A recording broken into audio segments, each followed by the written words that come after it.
Congratulations.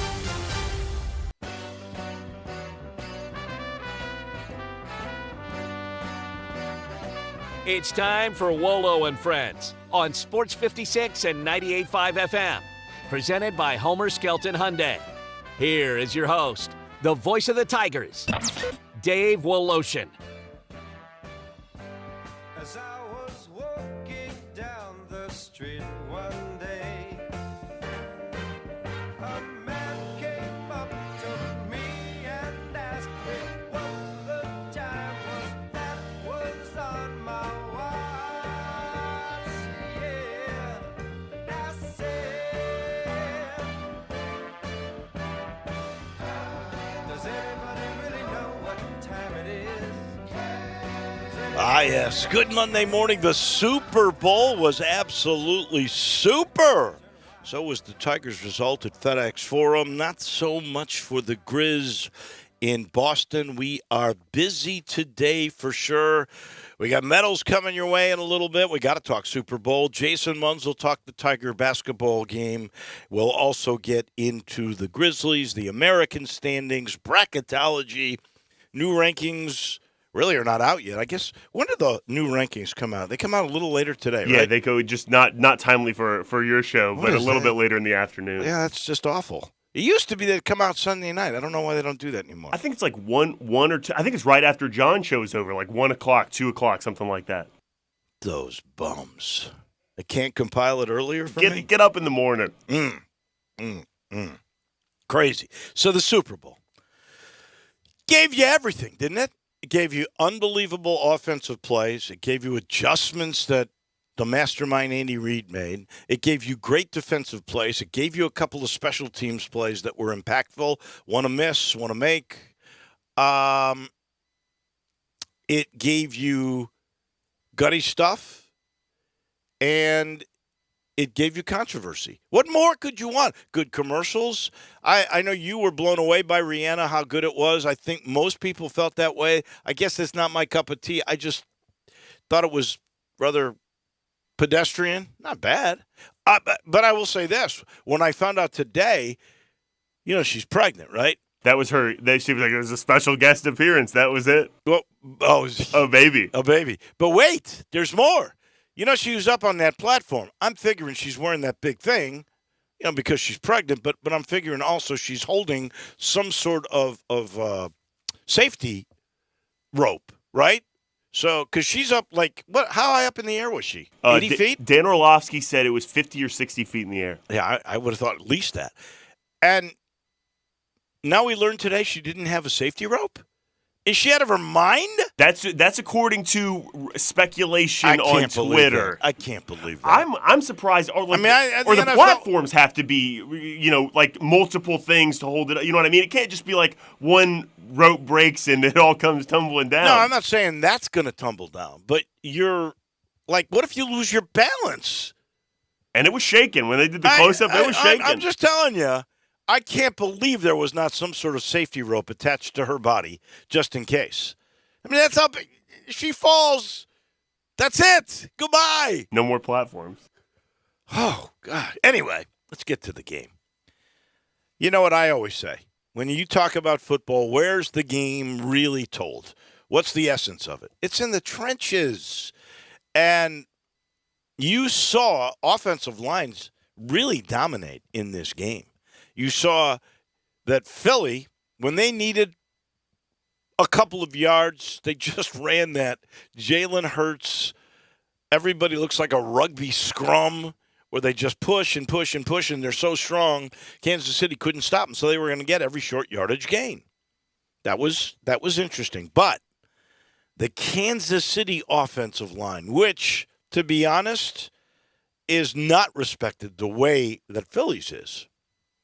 And they gave up 0 sacks in the game. 0. By the way, Kansas City got 2 sacks on that vaunted offensive line of the Eagles. 0 sacks. They also ran the ball for 158 yards.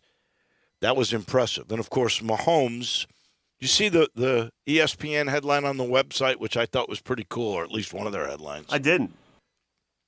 And you can start to think about it because we all speak with exclamatory statements about things, right? I mean, that's what talk radio is all about. Best ever, worst ever. Take a side. This was cool, though. This was creative. It said, I don't know who wrote it, but I appreciate it.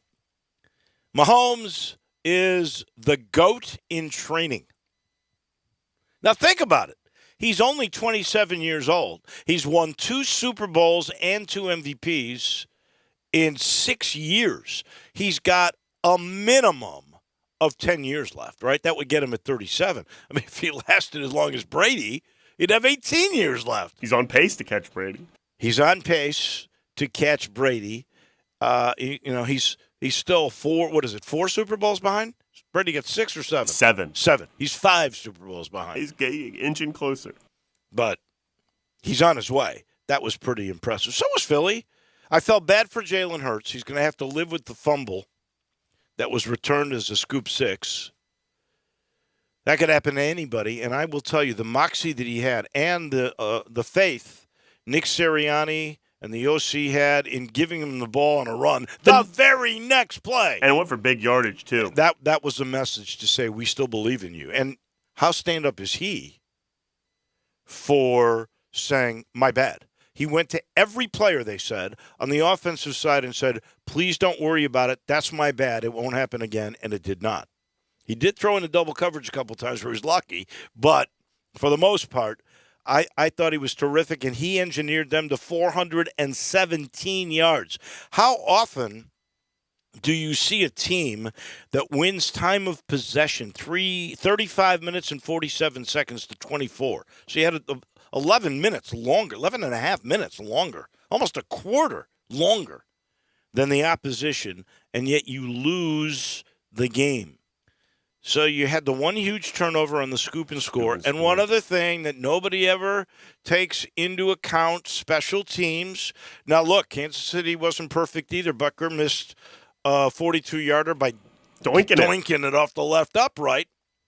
There was a prop bet for a doink that was like plus 1,000. Will a field goal hit the upright? We should have taken it. Oh, my gosh. Really? Yeah. You can bet anything, right? That's right. So you had one bad turnover that led to points, and you had one bad special teams coverage that led to points. That was a great punt return. Great punt return. The punt was a little line drive. Those things always worry me. Even if they got distance on it, that leaves a little separation between your gunners and everybody else that's coming. And if you're quick, like the returner was, it could make things happen. And the guy almost went all the way to the 5-yard line, but it became 7 points. So now you're talking about 2 touchdowns that come from non-offensive plays. And when you're playing a team like Kansas City, you can't give up anything that is non-offensive. And then we get to the controversial call. Honestly, Andy Reid is brilliant.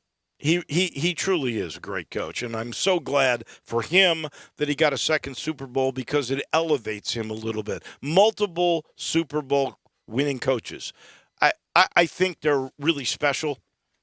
And, he's taken 2 teams now, 2 Super Bowls. He's a special guy. He waited till the fourth quarter where you could not make any adjustments to bring in some new wrinkles. And in particular, the wrinkle that worked out the best for him was where he sent tight end and wide receivers in motion in one direction. In the opposite direction, he sent a man, either a back or a slot guy, to the other flat. And it resulted in 2 wide open touchdowns. You did not see that look until the fourth quarter. And by the way, Kansas City was perfect in the second half. Every drive they got, they scored on. It was pretty impressive stuff. And the way they finished the game after the controversial call, we'll get into that in a second. But once Kansas City had the first down, the smart play, I'm yelling at the TV screen, do not score, do not score. And everybody, I'm saying, if I'm Philly, I'm letting them score.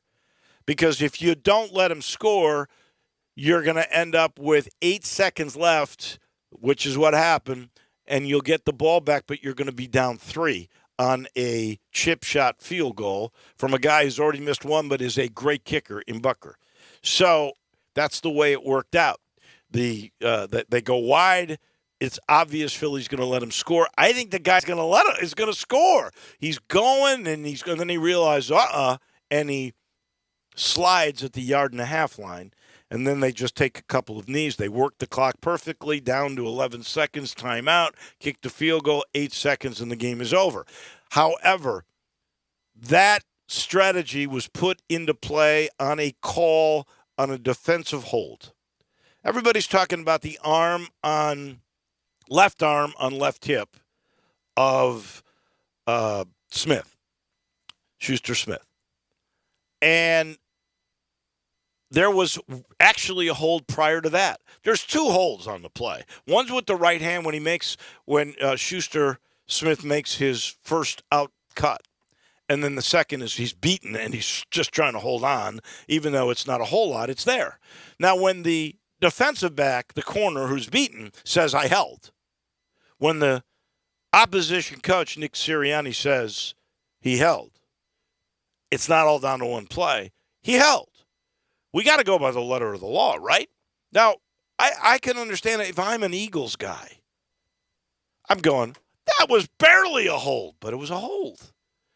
If it's, I heard this, I don't know which analyst said it, but they were right on the money. Might have been Ryan Clark. If that play takes place in the first or second quarter, no one is saying a word about it. And honestly, if he's not held, is that a touchdown? And honestly, it would have been better for the Eagles had he made the touchdown there, because they would have had a chance to come back. What everybody also is forgetting is that Bucker was still in field goal range. They're still going to kick the field goal. The only difference is that the Eagles would have had more time to try to march down the field to match the field goal. And then I would have been pulling like crazy for that, because I wouldn't want Jake Elliott to miss, right? If you want the Chiefs to win, you would just hope it stays out of range so it doesn't come down to a Jake Elliott field goal. It's just you're right. No, I picked the Chiefs to win, That's and right. I picked it in this way. Yeah. I said Philly's defense is a little bit better, although you're talking about Kansas City's offense. Kansas City's offense, I think, is a little bit better than Philadelphia. Although you look at total yardage, and we're talking about a field goal at the end of the game. I said it'd be close. I said the reason I'm picking Kansas City is for one reason. The best player on the field wears a Kansas City uniform, and that is Patrick Mahomes, who is the GOAT in training. So it worked out right. I think the call is the correct call, especially when you hear the guy that perpetrated the crime and the coach that his team fell is not complaining about it, thinks it's the right call. How can you say anything different? And I haven't heard anybody say it wasn't a hold. I've heard they shouldn't call it, but it's a hold. There's no doubt about that. So we got a Super Bowl winner. It is Kansas City, and it was a great game. I love the commercials too. My 2 favorite. One was the commercial that has all 3. I think it's Miller, Coors, and Blue Moon.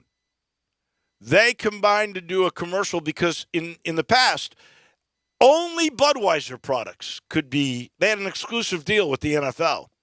And so those 3 combined on one spot just to sort of, I think, rub it into Budweiser, and I like that. The other I thought that was interesting was the premature electrification, which was on see this. So it probably wasn't that good because I can't remember the product. Was it Jeep?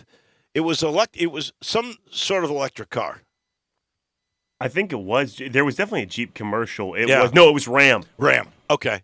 So that's with Dodge. Will Ferrell was in another GNC. A lot of car commercials. Yeah. You talked about that Miller Lite and Coors Light and Blue Moon joint ad.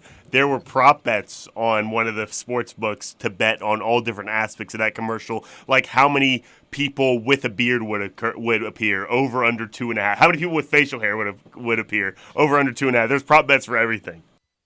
Who would get the name brand, and it was ended up being Blue Moon? Who would be the name brand on the commercial? Was another one of the prop bets. But that was crazy because I wasn't sure where the whole thing was going. It was crazy. And then they made fun of it. That's right. what I think made it the best. It was good. You get anything different for your favorite? I do, but I have to say that for precious metals. Okay, so let's get into that. We'll tell everybody we're sitting in the Family Leisure studio. The floor model sale ending today. This is it. Make no mistake where we are. This is it. We're going no further on the floor model sale. So go see Billy. Go see Lindsay. Go see everybody today. Cash in on the lowest prices of the year on pool tables, patio furniture, even game tables. Last chance for 2022 pools. They're telling me the floor model sale ends today. We'll get you the news on what's coming up, but there's always something great cooking at Family Leisure, where family and fun all come together, I-40 and Wooden Road. And you know, our title sponsor, it's Homer Skelton Hyundai and Genesis, and there's some new options out there for the best luxury car going. It's made by Hyundai, you know that. It's their luxury division, and they got something really grand that will make you want to try a luxury car, and there's nothing better than the Genesis. All you got to do is get on Lamar. That's Highway 78 in Mississippi, and the very first exit's Craft Road. It's literally 15 minutes away, less than that in most cases. And you turn left and go see Chris True and all the gang, and they'll set you up and ask about what is going on with Genesis at Homer Skelton Hyundai. All right, let's do some precious metals. I got to give a bronze medal to the combination of DeAndre Williams and Kendrick Davis. I think they're averaging about 45 points a game in conference together. Yesterday, they ended up, he had 26 and 21, 47 together. But here's the thing about Williams. Williams took it upon himself. KD had a bad first half. Williams took it upon himself to have a great first half. He had 17 in the first 20 minutes alone and 6 rebounds. Then in the second half, he ends up getting 9 points, but he's got a bunch of rebounds, 6 rebounds.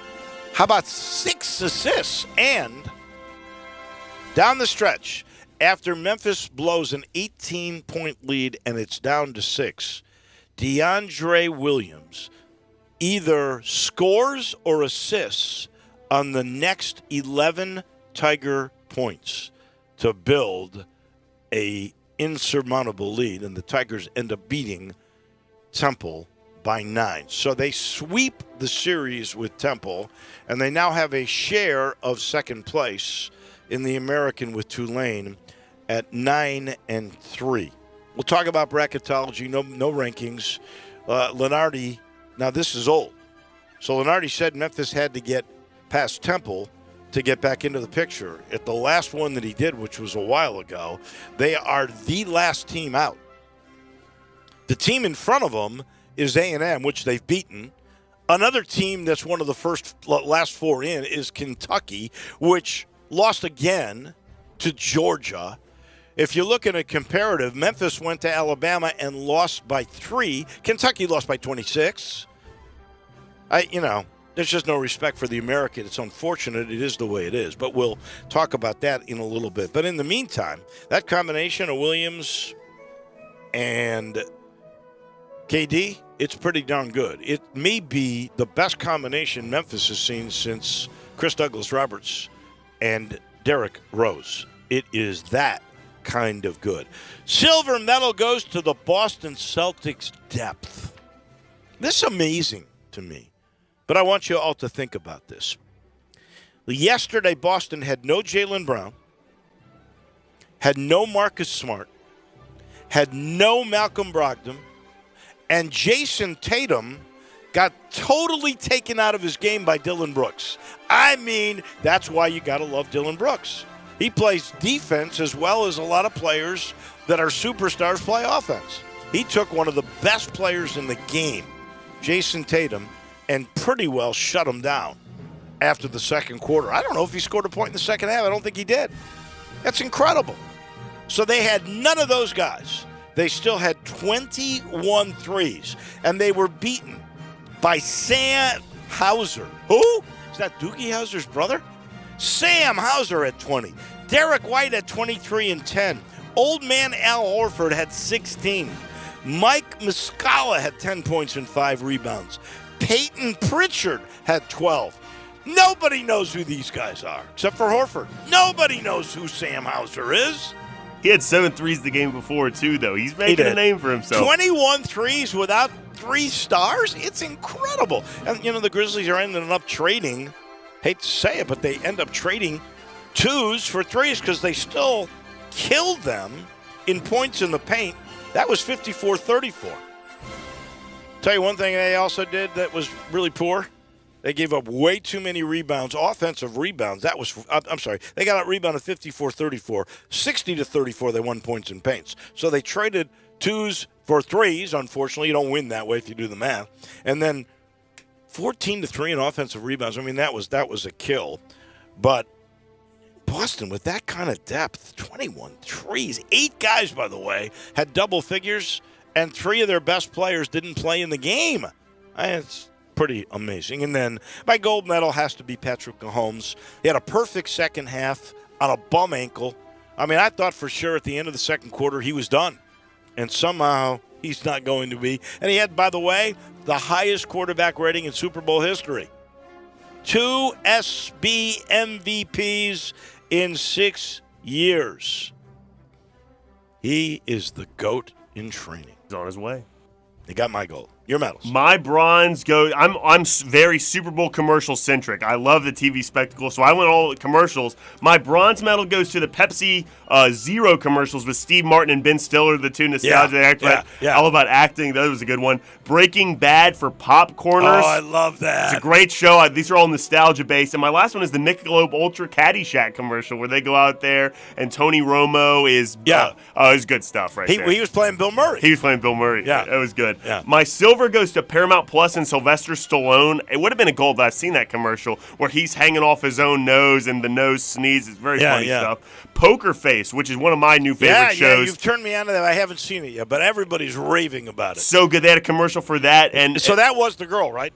That was her. Okay. And she's also in Orange is the New Black, another good show. And then my other silver medal goes to P. Diddy, who did an Uber One commercial with all these people doing the songs. That was so weird, though, because I couldn't tell who the sponsor was going to be. Neither could I.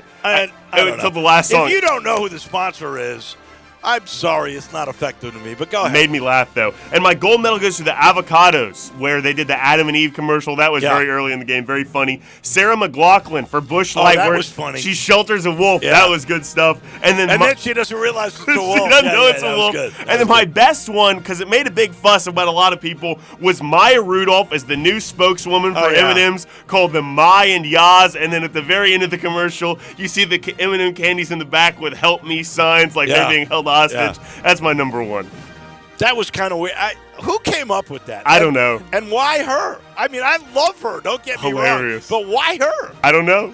My and Yaz. I want a bag that says My and Yaz. Wow, that is nuts. All right, I've got 2 Rust medals. One goes to State Farm Field in Glendale, Arizona. That playing field was terrible.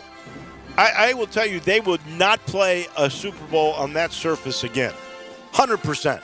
They would make them change the field because the guys were slipping all over the place. The turf kept coming up. I don't know how many different kind of shoes the Philadelphia Eagles tried, but it didn't work for either side. There was one kickoff where Jake Elliott almost fell kicking the ball.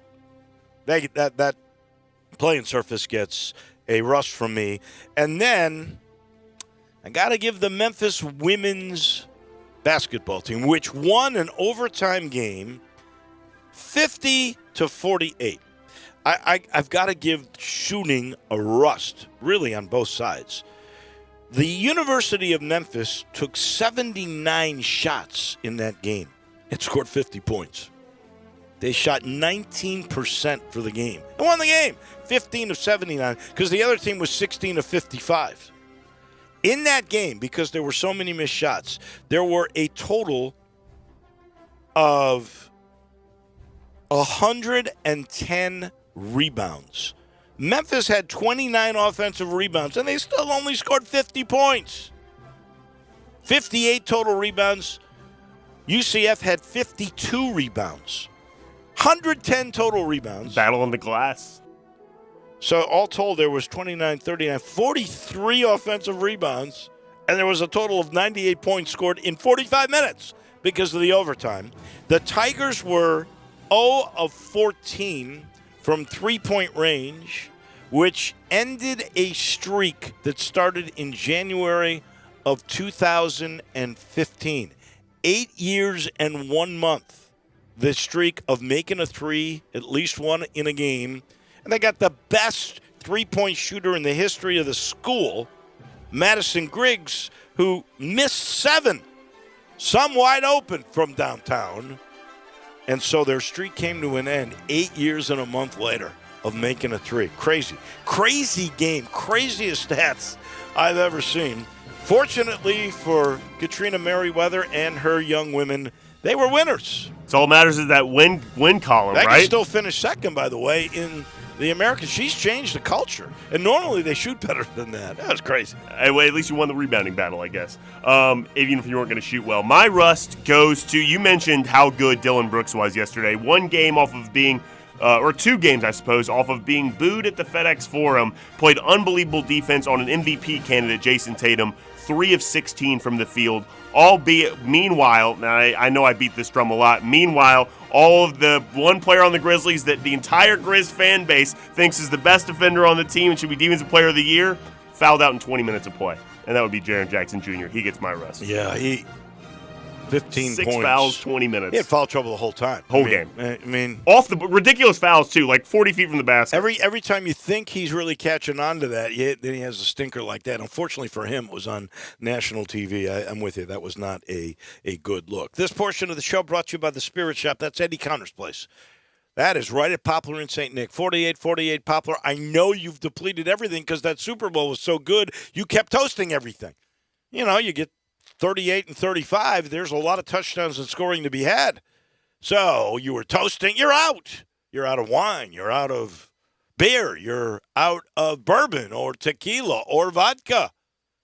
Okay, no sweat. Go see Eddie. Eddie Connor and the guys right in the heart of East Memphis at Poplar and St. Nick. That's 4848 Poplar, right down from Clark Tower. It's that little log cabin you've passed. There's a lot of stuff inside that little log cabin. There are all kinds of things. There's valuables like some bourbon or some incredible wine. There's middle of the road. There's the up-and-comers. That could be a great wine or it just could be a bargain whiskey. All you got to do is go in and ask. See Eddie Connor and his family? They've been running it since 1969, family-owned and operated. It's the place to learn about spirits. It's the Spirit Shop. We'll learn more about the Tigers and their chances for the NCAA. The Grizzlies beat writer for the Commercial Appeal is Jason Munz, and he's next. We are real sports talk. Sports 56 WHBQ. Available on your radio dial at 560 AM and 98.5 FM, as well as around the world online at sports56whbq.com. Take us with you everywhere by downloading the Sports 56 app. And at home, just say, Alexa, play Sports 56. Wherever you are, stay tuned in to Real Sports Talk. Sports 56 and 98.5 FM.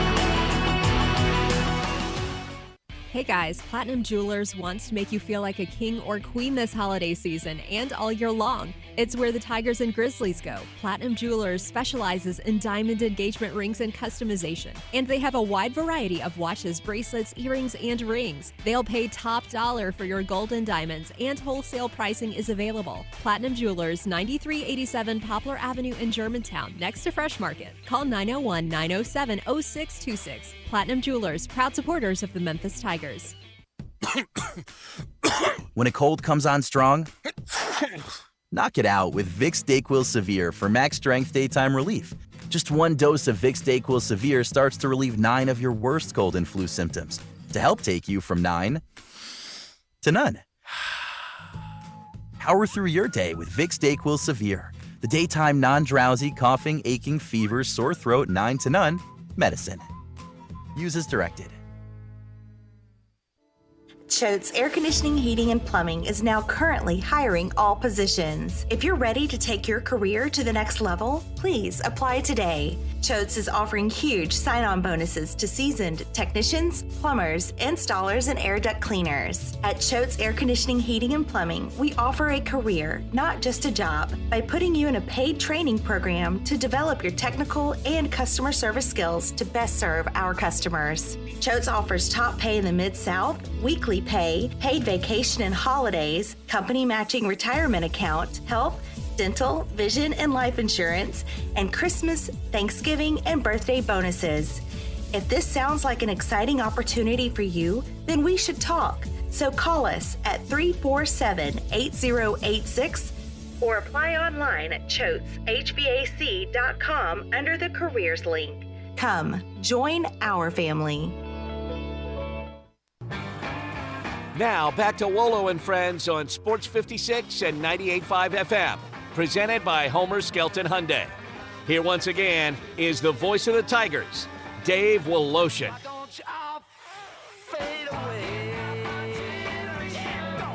We get to talk to Jason Munz in just a minute. He's brought to you by Sheldon. You know, the real estate market, it's heating up again, according to Sheldon. That's Mark Spensdorf, Realtor's best guy. The interest rates coming down, the inventory going up. So we're heading into what should be a fast-moving spring real estate market. Now, you've heard people say you want the job done, you call Sheldon. Moves home sometimes within a day. He's got a strategic marketing program that fluctuates with the market. He's always studying, always working, and he'll tell you, talk to 2 or 3 real estate brokers, just make sure he's one of them, and listen to that strategic deal that he's got going that is so good. Preparation, presentation, that's part of it all. He understands the market. All you got to do is look, MemphisRelocate.com or call 483-0546. You want the job done? You call Sheldon, 483-0546. Sheldon Rosengarten, Marks Mensdorf. Jason Munz, as he always does, joins us this Monday morning. I made the statement a little bit ago that I think the best combination in a Memphis Tiger uniform since, I think, Derrick Rose and Chris Douglas Roberts. So you got to go back to 2008 to find a combination as good as Kendrick Davis and DeAndre Williams. You agree with that? Well, it sounds right to me. I've only been here for just the last few years, so I'm not relying on the eye test for much of the timeline that we're talking about here. But listen, Kendrick is obviously having like a top 5 type season in terms of production, in terms of just like individual production. Like he's doing some really, really, really special things over the course of the entire season so far. And the way DeAndre has played, yesterday was the 21st game in a row that he has scored at least 10 points. And I think, some of the notes, he scored 26 in back-to-back games. And, I think 4 or 5 in a row now with 20 plus. He has really, really upped his game. I guess I would say, let's wait and play the season out before we, make that declaration that it's the best 1-2 punch since whatever. Because of course things could go south. Anything could happen. But if they keep it up, then yeah, I think I would agree with that. Well, if we go to last year, let's just say, right? Yep.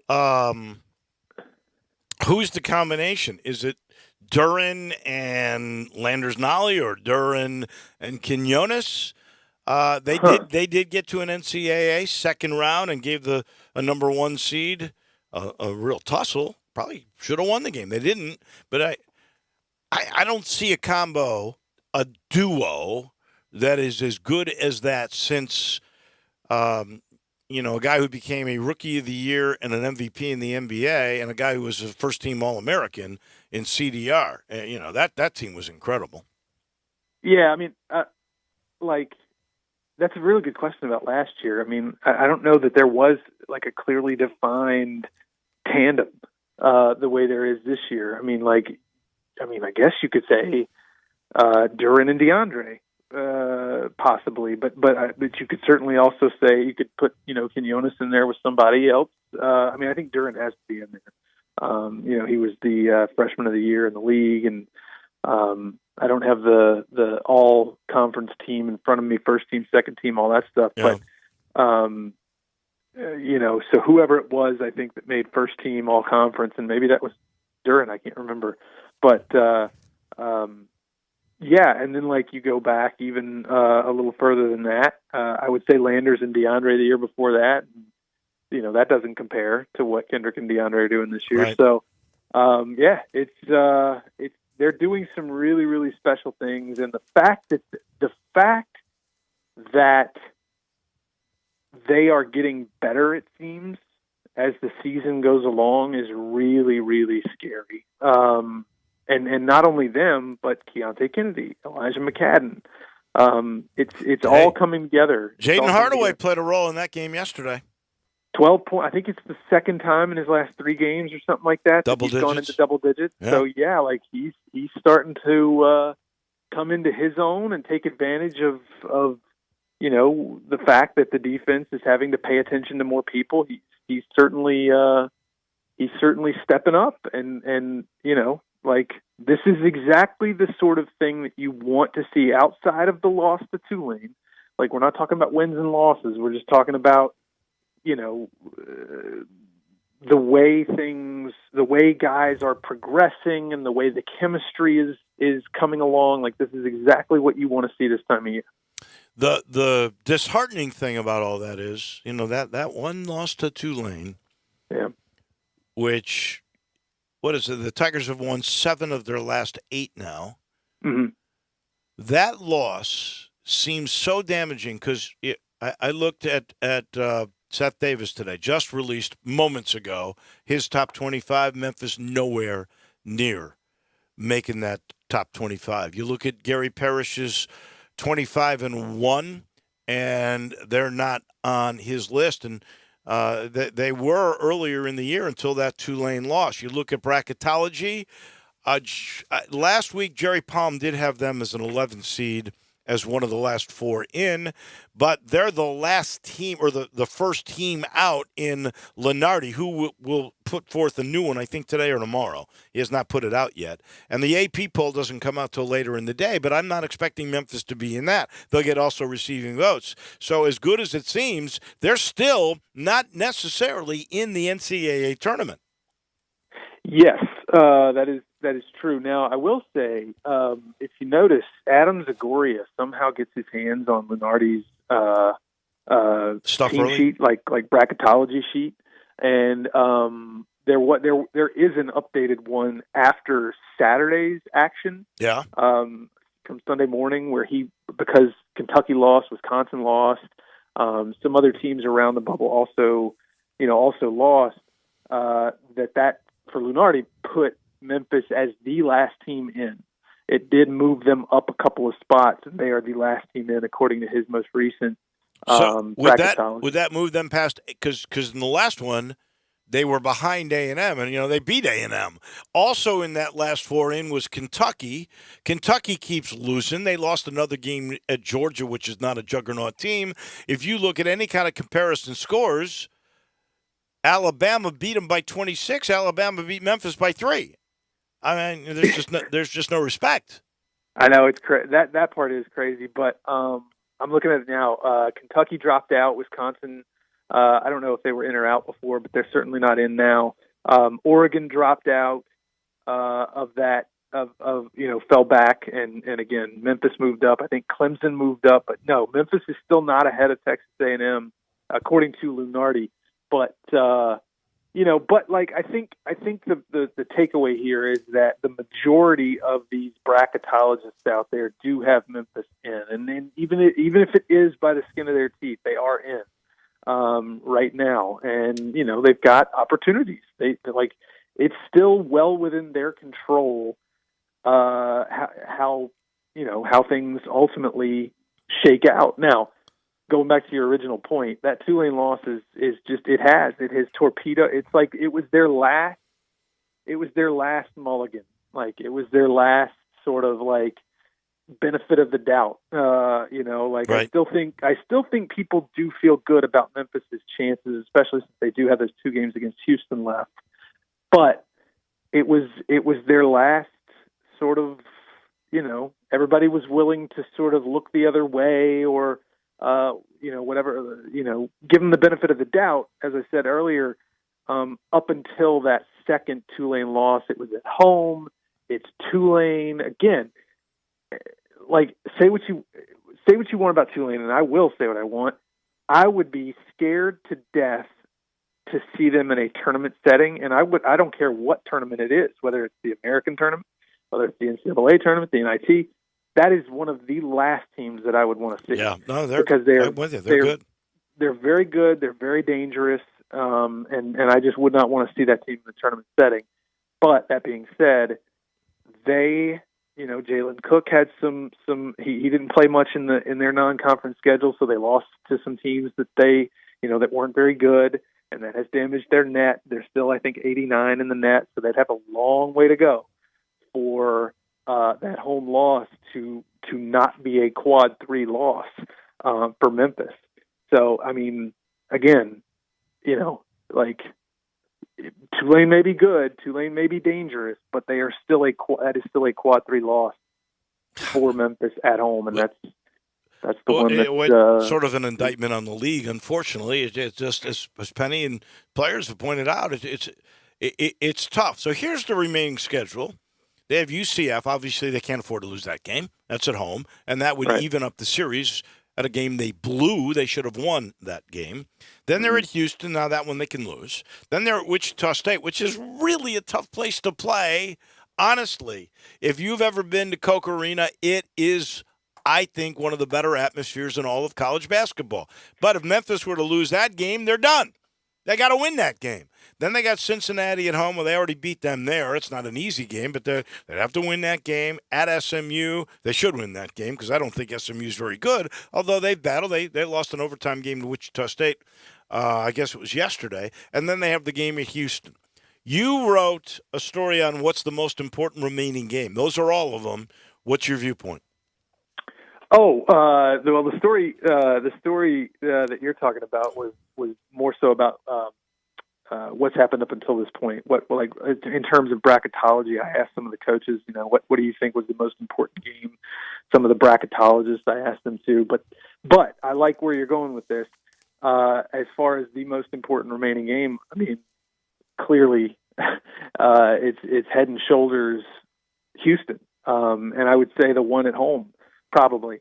Because, listen, you can go to Houston and lose and probably still improve your net rating. Yeah. Like if you play them close, like you did Alabama back in December, like nobody is going to look at that and be like, and draw any conclusions, any definitive conclusions about whether Memphis is deserving of an NCAA tournament spot or not. But it's the one at home that I think the last game of the year. You get a chance to leave, like they say, the first impression is the most important. But I think with March Madness, it might be the last impression for some teams. Yeah. That might be the most important. And so, I would that gets my vote. Now, second most, if we're not even let's throw the road game against Houston out. Maybe the second most important game left on the schedule, I would say probably UCF, just because they beat they you? are, number one, they beat you. Number two, it's the next game. Number three, they're probably the highest in the net left on your schedule outside of Houston. Yeah. And Cincinnati is also getting closer. They were yesterday they were 76 net. Yep. And they're one away from making Memphis a quad 1 winner for that game at Cincy. Let's see. Has that changed? Actually, they're 75 this So morning. there you go. Memphis is now 2-0 in quad 1 games. Yeah, two quad 1 wins, 4 quad 2 wins, and Texas A&M, if they're at 33 in the net today, and all they have to do is get in the top 30, and that becomes a quad one win as well. So you're looking at a lot of good things. I can tell you the scariest game left for me on this thing, because you can't lose it, and that's the game at Wichita State, which is a losable game there. I'm telling you. Yeah, well, no, I agree with you 100%. I've been to games at Coke Arena, and I think especially since they are struggling this year, they're 13-12. They have alternated wins and losses since January 14th. They have not had back-to-back losses nor back-to-back wins. Wow. In more than a month, or almost a month, and let's see, they've got wins over. They've beaten SMU twice. They beat Tulsa twice. They lost to Tulane in overtime. That was an overtime game. They only lost to Houston by 9. Lost to UCF by 5. So they're playing teams close. This is interesting because they at Temple before they play Memphis, and they just won a game, so they would lose, and then they play Memphis. If that continues, that would be tough on the Tigers. Right? Yeah. If the trend keeps going that way, but no, that is a very, very, again, they're not having the greatest season, and I would think the chance to play a spoiler, would probably be something, and get revenge on Memphis. Memphis beat Wichita earlier this season in Memphis, and so I think, they better have their boots tied tight and ready to go once they get up to Wichita for sure. Yeah, the sad thing is UCF's at 55 in the net now, so that's a critical win. That becomes a big quad 2 win for Memphis and gets you to 20, and puts you with at least still a share of second place in the American. I still think the American's getting 2 teams in for certain. Yeah, I do too, and I don't think it necessarily has to be the second place team. Last year, Memphis finished 3rd, and they were they got in. Right. So I don't think you have to finish in second. It certainly, obviously, last year Memphis also beat Houston twice, and so that's probably why they were able to get in despite not finishing second in a 2-bid league. But yeah, no, I think this is a 2-bid league regardless of how it shakes out. Whether Tulane finishes second, Memphis finishes second, I don't think it really matters. I have to believe that given what Memphis has done up to this point, even if they lose both games to Houston, if they're at least competitive in those games, then, and they happen to lose them, there's 5 games? That's provided that that Memphis wins every other game, right?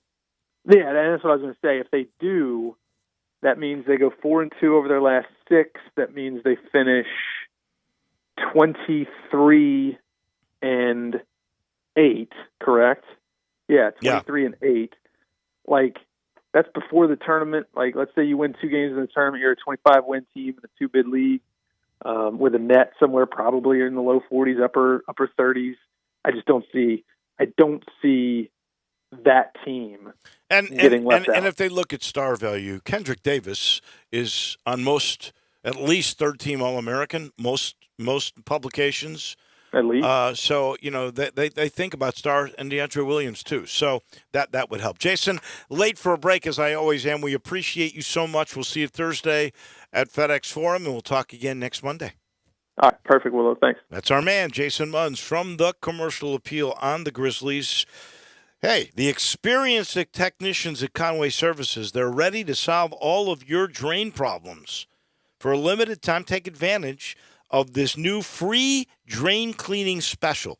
You feel secure knowing that the trusted pros at Conway guarantee if they can't clear it, you don't pay for it. So call now or visit conwayservices.com to get all the details. When it's springtime, roots and stuff, they get in the way. They'll clear it away if you call 384-3511. Conway Services, heating, cooling, plumbing, and electric. Back in a minute, we'll take a look at, I think, those AAC standings because they're impressive. And we'll talk about the Grizzlies next game, too. That comes your way in a minute. Add a little fun to your lunch break. Join Johnny Radio for Sports 56 Happy Hour from 11 to 1 every weekday on Sports 56 and 98.5 FM. Looking for a bar with it all? Pimento's Burgers Bar and Grill. Pimento's makes football your fantasy with 17 TVs and $2 draft beers during the game, Monday, Thursday, Saturday, and Sunday. And you know I love a great happy hour. At Pimento's, $4 house cocktails, Monday through Friday, 3 to 7. Yes, $4 house cocktails. Try one of their signature drinks like the JJ Spicy Margarita or the Tennessee Sunset. How about a Memphis Mudslide? Or be a kid again with the Adventure River Rum Punch. Hungry? Try a fan favorite, Bacon Pimento Cheeseburger. Or be like me and try them all. The Mushroom Extravaganza, Sweet Heat, and the Dirty, Mean, and Nasty. Need I say more? Well, yes, because there's so much more than just pimento cheese. Sliders, salads, quesadillas, 10 different appetizers. Just don't forget about dessert. 2 great locations, 6450 Poplar Avenue in East Memphis, and in Collierville, 3751 South Houston Levee Road. A bar with it all, Pimento's Burgers Bar and Grill. So much more than pimento cheese. Hi, this is Troy Fiveash, owner of Fiveash Roofing. In these uncertain economic times, there are so many things as a contractor and a business owner that I cannot control. The rising cost of materials, not to mention fuel and transportation costs. In the last 2 years, shingle prices have almost doubled and commercial materials have doubled. And I don't have to tell you what fuel costs these days. But you know what I can control? How much markup I put on a project. I have always prided myself in knowing I never gouge a customer. But in an effort to ensure my crews have work and my customers are being treated fairly, I have lowered my profit margin, hoping to give you a price you can live with and keeping my crews busy. So if you need a roof or gutters, please give us a call. Fiveash Roofing, fair, honest, and ethical. Fiveash Roofing, a proud sponsor of Tiger Athletics and a member of the Tigers home team. 367-0050 or memphisroofer.com. 367-0050 or memphisroofer.com. Fiveash Roofing, it's what we do. We're here for you. For the ones finding new ways to ensure the job always gets done. For the ones wearing many hats. For the ones who are hands-on, even from far away. And the ones keeping business moving forward. We are Grainger, offering professional-grade industrial supplies, plus real-time product availability and access to experts ready to answer your toughest questions. Call, clickgrainger.com, or just stop by. Grainger, for the ones who get it done. Both 650 acquisition fee, 30,000 miles, 20 cents excess mileage, Forte LXS, PE 581,756, MSRP 21,985, Sorrento PG 183,422, MSRP 23,405. Includes all rebates and incentives. Must finance through Hyundai. Excludes tax title and license. See dealer for complete details. Offer valid through 2/28/23 with approved credit. Dealer stock only. Warranties are limited. Powertrain warranty. See Kia.com or retailer for details. Jeff, my man, what's going on over there at Gossett Kia South Mount Moriah? Look, I know you got something up your sleeve to blow me away. You bet I do, Randy. Gas prices are high, but we've got you covered with 41 MPG Highway in your new 2023 Kia Forte LXS at $278 a month, $27.99 due at signing, and a 7-passenger SUV ready to ride in a 2023 Kia Sorrento LX $378 a month, $34.99 due at signing. Both 36-month lease. Plus peace of mind with Kia's 10-year, 100,000-mile powertrain limited warranty. And if I don't see exactly what I want, I'll order it for you, and you won't pay over MSRP. So whether you live in Horn Lake, South Haven, Olive Branch, or Memphis, you'll be happy at Gossett Kia on Mount Moriah. 2680 Mount Moriah or KiaMountMoriah.com.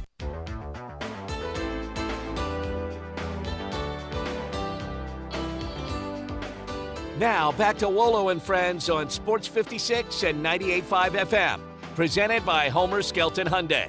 Here once again is the voice of the Tigers, Dave Woloshin.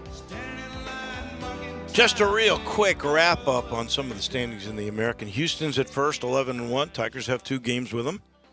And they stand now at 9-3 in the league. They are 19-6 overall with a share of Tulane at 9-3. I don't know what Tulane's going to do with the East Carolina game. They go to East Carolina. I wonder if they'll make them play back-to-back there because they got to make up that game. It could mean a lot to other teams within the league. Of course, that game was tragically canceled after the passing of Jeff Charles, the broadcaster for East Carolina. Just a terrific guy who had been the voice of the Pirates since 1988. He'd done Auburn games. He'd done Illinois games. He was a real talent and a really, really good guy. What a loss for the broadcasting fraternity, the passing at the age of 70 of Jeff Charles. So we'll see what happens there. I still look, you're looking at bracket tells, you're looking at this stuff, and I don't exactly know how totally the net works, but I know this. Memphis has non-conference wins against a Stanford team, against a Nebraska team that has actually upset a couple of teams in the Big Ten. They're 4-1 against the SEC with wins over Auburn and A&M. I don't see how you're on the bubble of these things, especially when you're getting teams like Kentucky over Memphis. It just that's baffling to me because they tell me a great non-conference win they have. Well, I think that's the thing is that they don't need it. You know what I mean? Because they have so many high net opportunities within their league. It just is an unfair advantage that they get. And look at Tennessee, which lost again. You know how many quad one wins Tennessee has? I think it's only one. I think let me double check, but I think it's more than that. Let me look. Please, because I think that's it. There's obviously bias toward the powers. That's just the way it's built in from the very beginning. You've got to have a metric to begin with to establish it. They've got 4. They're 4-2 in quad one opportunities. There are 4 wins in that? They are. Huh. How many? What's they got? 4-4 in quad 2 after So they have after 4 this quad weekend. 2s. Any quad 3 losses there? No, 4-0 in quad 3 and 7-0 in quad 4. It's a little bit better, but they're sinking. They're in the Parrish thing. They're 15th in the country now. In the Seth Davis's new poll, they're 12. So they have gone from being a top 1 or 2 seed all the way down to probably a 4 seed at the moment, and maybe worse. All right, real quick, turning to the NBA, the thing that is impressive to me the most at this very moment is the Grizzlies, who've struggled so much, are still in second in the West, still 12 games over 500, and have a 2-game bulge now on Sacramento. Watch out for Phoenix. Here they come, I guess. They are only 4 games over 500 at the moment. Is KD playing for them yet, or is he still hurt? No, he's still hurt right now. So they're playing without KD and losing all those guys, but nonetheless, they're still. That's what I think makes it so dangerous. Is he'll be back for the playoffs. Right. If they maintain the same spot, you could play him in the first round. Yeah. Can you imagine? No, that would be awful. Seeds matter less in the West this year than any previous year I can imagine. I agree. I remember. So the Nuggets have the best record in the West at 39-18. The best record overall is Boston at 41-16, and then the Bucks would have a half a game better record at 39-17 than Denver. 2 best teams, are they both in the East? Are Boston and Milwaukee the 2 best teams in the NBA? I have to put Philadelphia right there, too. I think Boston, for me, is bar none the best. And then I think that if you're doing like tiers, I would put the Bucks and Philadelphia in that next category. With the Nuggets, maybe, too. I'd put them there as well. Well, as we mentioned earlier, there's no doubt that Boston is the deepest team. Have to be. I mean, the way they wrote, they're going to have guys not playing that were really good yesterday. No, that is for sure. And we thank Greg Gaston reminded me. Jerry Palm does have Memphis in. I thought it was as an 11, but it's as a 9 playing Maryland. Wow, firmly in. So then you play Maryland, and then you got to play a 1 if you get past that. I didn't remember last year that Memphis finished 3rd in the league and made the tournament still. So there's precedent for that this year too, even if you finish behind Tulane. Yeah. Well, you also had again some pretty decent non-conference wins. That's right. You had a much better non-conference schedule this time, which I think will make it tougher. Or make it better for you when the tough games do come. I don't think you're going to see nerves. And you didn't see that last year. They should have won. They should have gotten to the Sweet 16 last year. I mean, they had Timmy and they had Holmgren on the ropes, and they just couldn't get it done, and that was Drew Timmy who actually beat them in that game. Our final portion of this show brought to you by Old Dominic, the hometown partner of the Tigers and the best, the Key Distillery.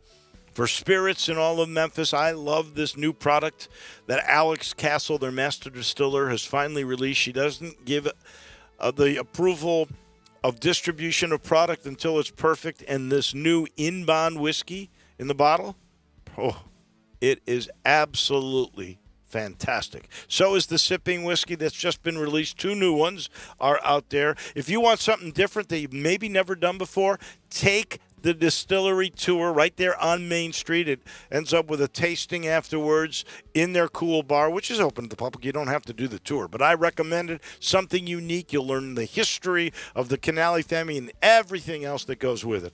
Old Dominic, Memphis' hometown distillery. That'll do it for us tomorrow. Final meeting with our good friend Jeff Moore. We'll put a wrap with him on the NFL season, and Mike DeCourcy. So we'll be busy tomorrow. Johnny Radio's next. Have a good day, everyone.